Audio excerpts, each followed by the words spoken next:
فريق الصمة.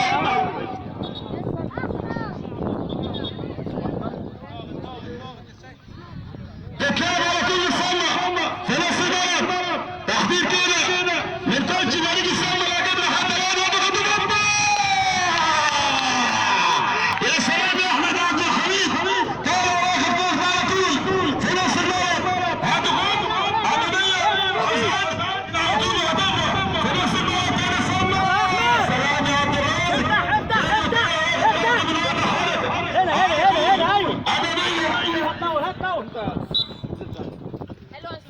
بتلاقي في نص الملعب كده بالصمة، عبد الرحيم سعيد في نص الملعب، عبد سعيد عزادي مهاري لكن مدفون بخط الاحمر، وتدوى رمي التماس للفراعنه من ناحيه اليمين يلم كورته السيد سعيد يا سيد عينين يا سيد جودي يا خطيب مهاري خطيب يا جماعه 83 لكن مدفون بخط الاحمر من الصدمه ويحط عليها واخد كورته احمد عبد الرحيم لفريق الصدمه. التهادي الفريق الجديد المتعه والإثارة هنا كابتن ابراهيم شوالي اللي يشيل يمين وهم يشيل اهداف بهذا اللقاء على طول بيده في نص الملعب عند جودي. يبدو ان الاهداف الطريق جانبين لسه حتى الان الفرقتين في عالم كرة القدم هتخوض بينما في نص الملعب تتلعب على طول الصمة في نص الملعب. يا سلام يا جودي عدى مدفونة في نص الملعب على طول يطلع حتى رجله كده يتلاحق رمي التماس للفراعنة من ناحية اليمين عن جودي في نص الملعب هتخطف تاني أمامية فوت في السنة بدون عيال تطلع ضربة مرمى لفريق الصمة. حتى الآن تحس إن الفراعنة عايزة تهز الشباك لكن فريق الصمة عجبني ورفع المباراة لكن الباك على طول يحط رجله ويطلعها رمي التماس تطلع رمي التماس للفراعنة من ناحية الشمال. التعادل سيد الإجابة. ماذا تكون خرائط الفنجان والمتعة والإثارة في عالم الرياضة؟ يبدو أن البطارية سقطت يا جودي. قداش هنشوف حاجة حلوة ومتعة وإثارة يوم رياضي عالمية بتخطف أمامية صمة سلام يا جودي مهاري لكن مخطوف وحط جسمه بحنكة لكن تبدو ولا تبدو ايه ده رمي التماس.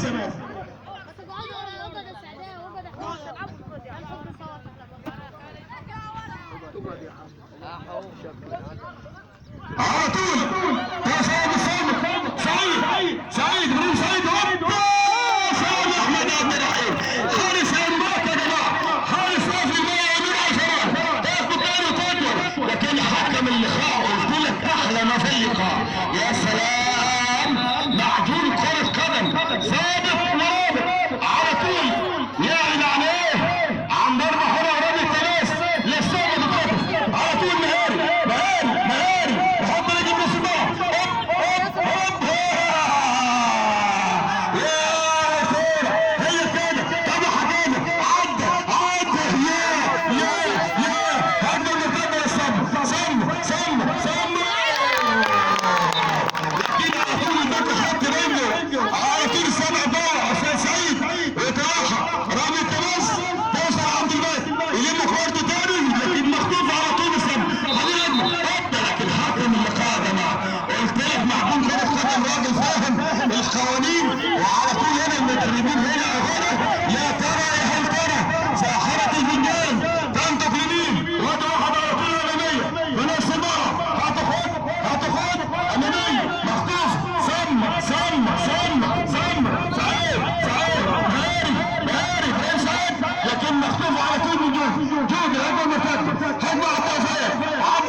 يا عليك يا كورة، مش ماشية مقفولة بالخط الأحمر على طول. أحمد بن عبد الحميد قافل كورته، رمية مرمى بتلعب على طول في نص الملعب. بيني يحضر على كورته تاني، هتاخد لكن لحظة الكورة ورمية تمس بتلعب على طول من جد، وطلع واحدة فوق في السماء بدون إعلان، تطلع ضربة مرمى لفريق السمر. التعادل سيد الإجابة. يا ترى فريق الفراعنة قادرة تعلم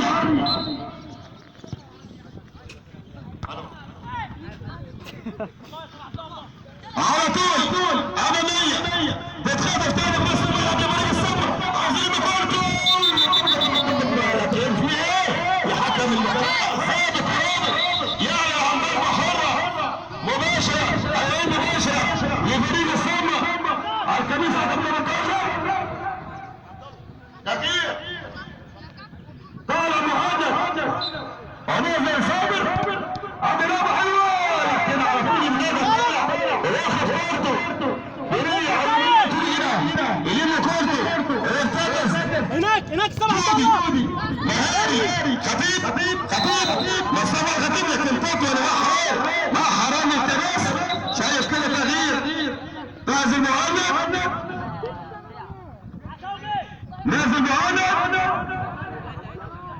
طلع مهند ونزل حرام، طلع مهند ونزل حرام لفريق السمر. اول تغيير 10 رجاله على طول أمامية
تغيير ثاني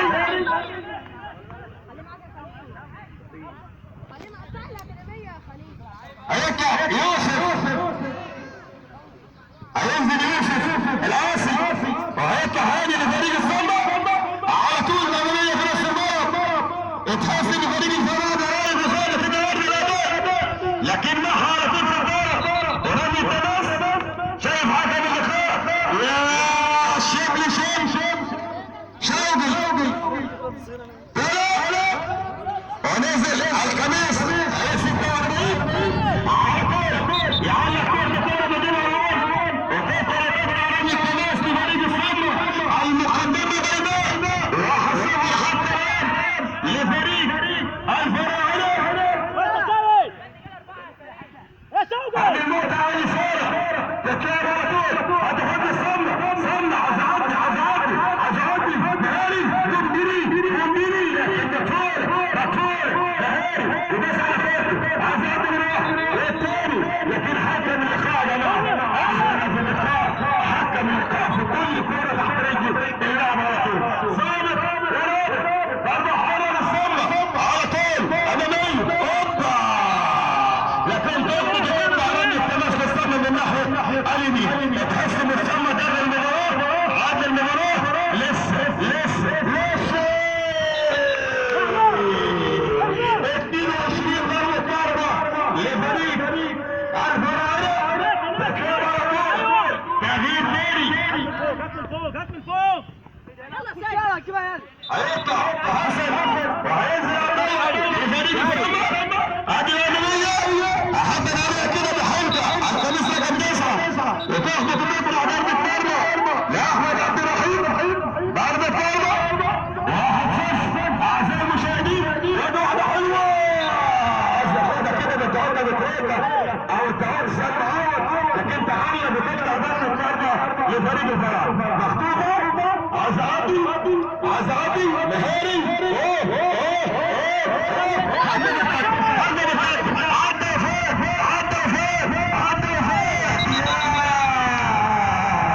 لكن حكم اللقاء ظابط كل صغيرة وكبيرة كابتن ابراهيم شوالي بتنبدا معانا هنا في مانشستر وبالله عبد الرحمن لقاء حلو شباب مصر الوفي شباب العالم هنا انتم المستقبل انتم المتعة والإثارة سيد سمارة يا سمارة والمقدمة بيضاء حتى الآن 1-0 اللي أحرزه مصطفى جودة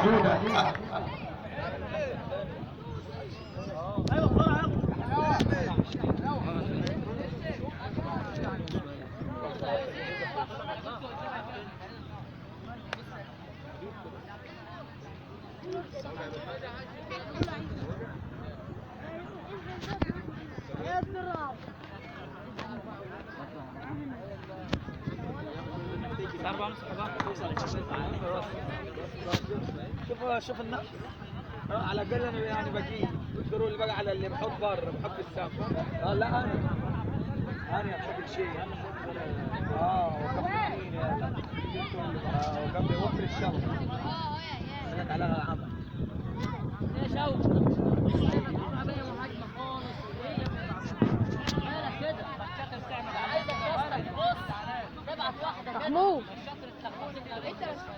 محمود اسمع يا ابو مطر كده استعملت كده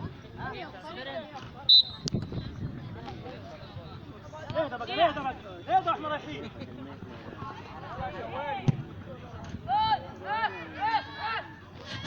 على بركة الله الشوط الثاني شكل ثاني طعم ثاني الشوط الثاني في وجبة دسمة في عالم الرياضة الشوط الثاني آسف يا صديقي كلنا في مهمة صعبة الشوط الثاني شوط الحسابات الشوط الثاني من يأكل معنى الطائرة ومن يغادر كابتن أحمد حبيبي هنا في ملعب مانشستر الرياضي أعزائي المشاهدين ماشي شكرا كابتن احمد شلبي اعزائي المشاهدين تغيير اول كده لفريق الصمة المقدمة 1-0 حتى الان لشباب الفراعنة بالصلاحية يا ترى الشوط الثاني هنشوف اهداف ام هنشوف يكفي كابتن السيد سمرة عن المباراة يظل 5-1 احسن ما تروح بين المباراة على الارض والتنوري وادي احمد الفضل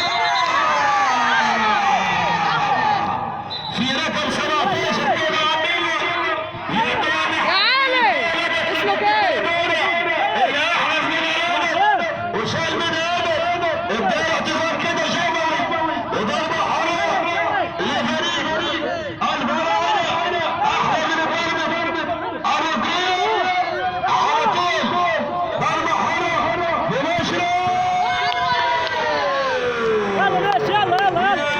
من عمالقه كره القدم احمد عبد الرحيم فريق السله يخطب على طول على الارض، لكن المهاري على طول في نص الملعب جود حتى المهاري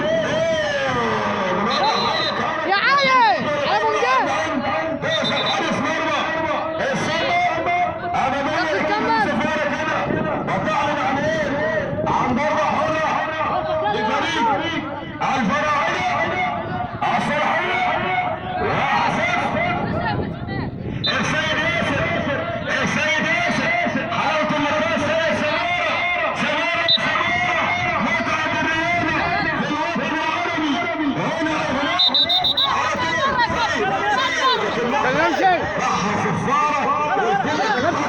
قادر على المباراة، مش مهم مين ولا مين، أهم إنه في اللقاء يفتح بضمير الحي.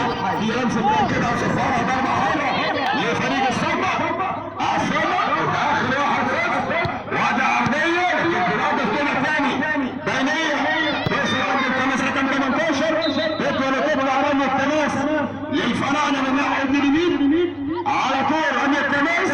مباراة لسه تحس ان هي كده مدفونة 1-0 مش هتضمن. وادي الماري اوبا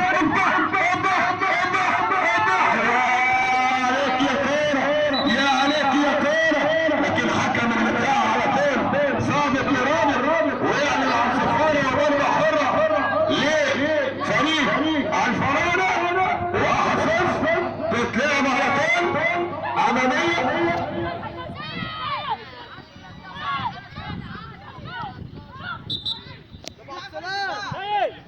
المباراة 1-0 لحد الآن. محمد إبراهيم عيسى يبني على الهواء مباشرة يحمل هنا في ملعب مشاسة على النتيجة 1-0 لحد الآن لفريق الفراعنة بالصلاحية كابتن محمد إبراهيم. أما عندك في لقاء العمالقة في الجزيرة الصلاحية التعادل سيد الإجابة هناك وهنا 1-0 على الهواء هنا في مباراتين مفتوحة. ادي ضربة توقيع للفراعنة ضربة ركنية أو ضربة حرة ضربة ركنية ضربة ركنية في الأول على طول أسعد على طول خطيفة وتطلع ضربة لفريق الفراعنة 1-0 أمامية تاني توصل عند النادي أسعد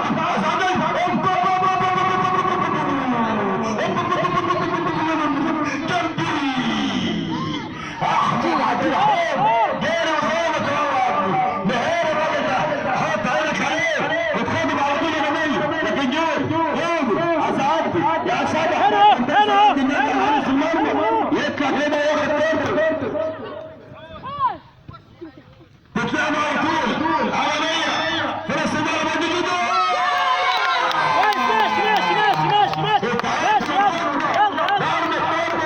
لفريق السله بالتكهليه متاخر 1-0 اعزائي المشاهدين على المقطع والاشاره. لكن حكم اللقاء احلى من في اللقاء يمكن حكم اللقاء ضابط كل صغير.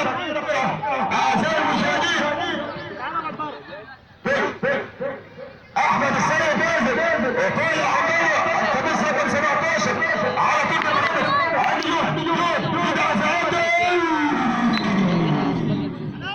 قداش 100 مرة مالكش دعوة بالحكم.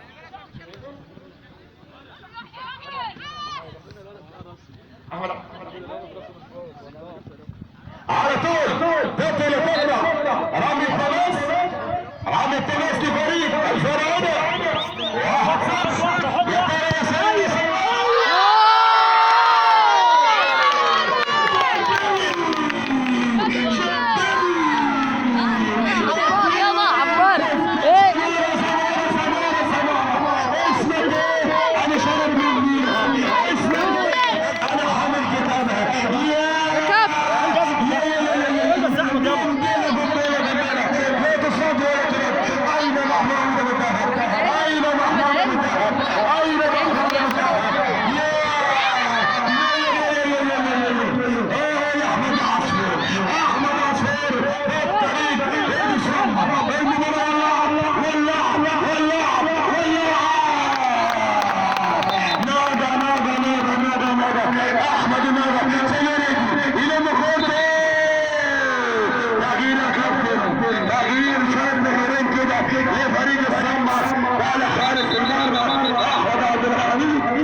يا سلام يا سلام يا سمارة، سمارة مهاري، سمارة هداف، سمارة ملكاني.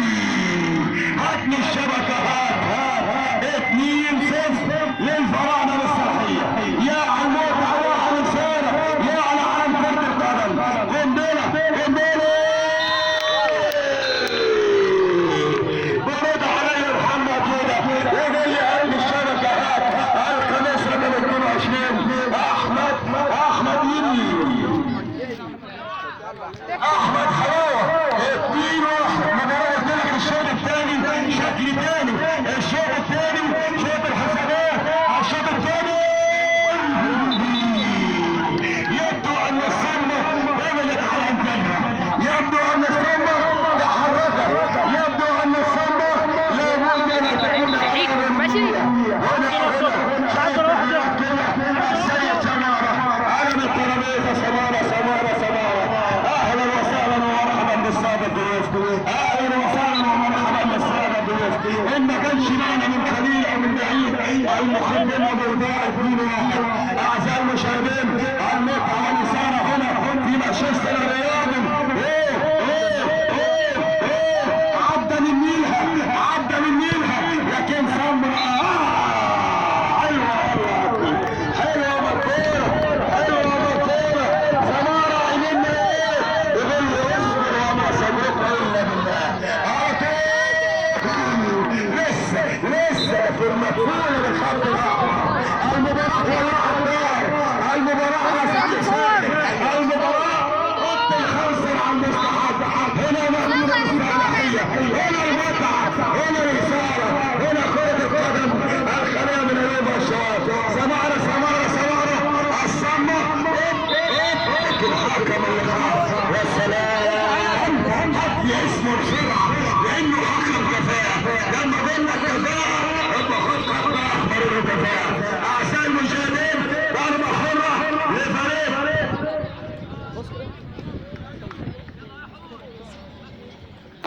ضربة حرة لفريق الصمة والمقدمة بينهم 2-1.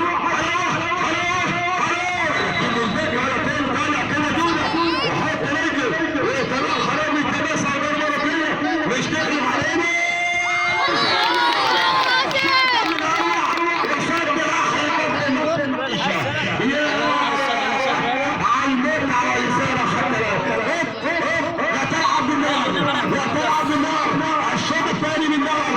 الشوط الثاني في كل حاجة جديدة. صمة ضربت على الجبهة وفريق الفراعنة تماسك ورانا مع الدفاع.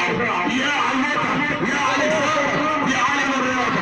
المنعطف الأخير والدقائق الأخيرة من عمر الشوط الثاني والشوط الثاني. المتعة والإثارة هنا في مانشستر الرياضي. يا ترى يا هل ترى فريق سمارة يقول لي هنا المتعة بعد ضربة جاي. يا سلام يا راجل ظلمت ورانا ناقة نهاري مخطوفة على طول تضرب وتطلع رامي التماس لفريق الصمة. بتحس ان الصمة كده قبض على اللقاء. هل الصمة يقدر في تكميل كده لفريق الفراعنة؟ اقول لك المباراة لم تنتهي الا بصفارة الحكم. اسف يا صديقي الكلالة في مهمة صعبة. المقدمة بيضاء حتى الان 2-1 من العيال.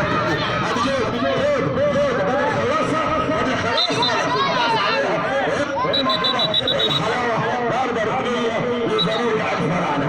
أعزائي المشاهدين لا هنبدأ نواجههم هنا المتعة هنا الإثارة.